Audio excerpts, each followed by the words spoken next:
Ask a Mexican by Gustavo Arellano. Narrated by James Herrera, Christine Marshall, and William Dufris. Copyright 2007 by Village Voice Media Holdings, LLC. This unabridged audiobook is published by arrangement with Scribner, a division of Simon & Schuster Incorporated, and was produced in the year 2007 by Tantor Media Incorporated, which holds the copyright thereto. No contaban con mi astucia.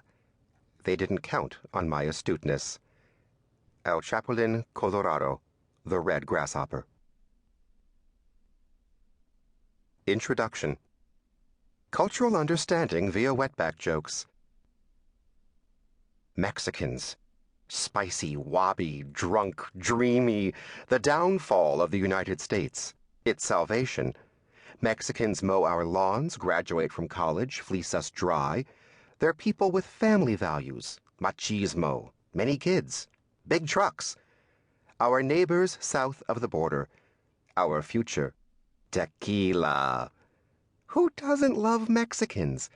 Whether they're family, friends, or the gold-toothed wetbacks you love to hate, Mexicans have been the focus of America's obsession from the days of Sam Houston to today's multinational corporations.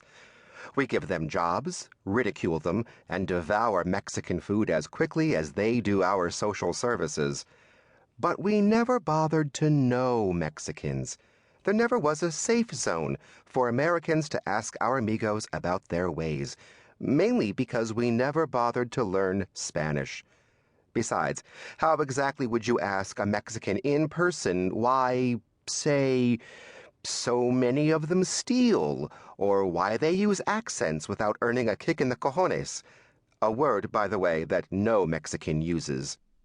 With this in mind, OC Weekly editor Will Swaim called me into his office in November 2004.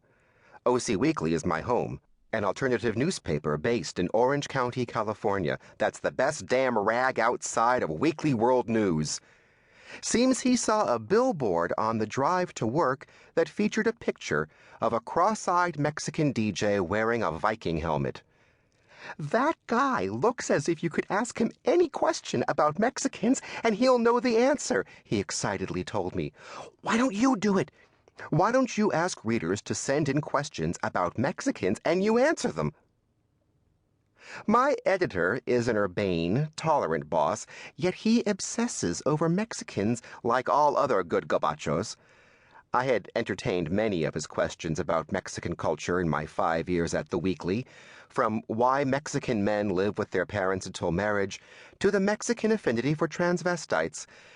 Will turned to me not just because I was the only Latino on staff and trim his trees on the side, but because my background, child of Mexican immigrants, one illegal, recipient of a master's degree in Latin American studies, a truthful beaner, put me in a unique position to be an authority on all things Mexican.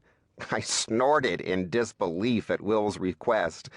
While it was fun to answer his questions, I didn't believe anyone else would care. My boss persisted. We were desperate to fill our news section the week he saw that Mexican DJ billboard.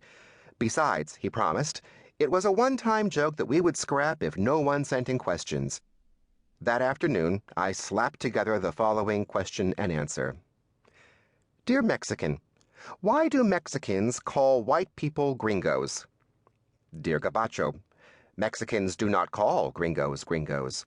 Only gringos call gringos gringos. Mexicans call gringos gabachos. We named the column Ask a Mexican and paired it with an illustration of the most stereotypical Mexican man imaginable.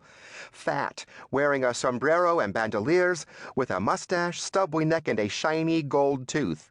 My dad in his younger days. We laughed. Reaction was instantaneous. Liberal-minded people criticized the logo, the column's name, its very existence.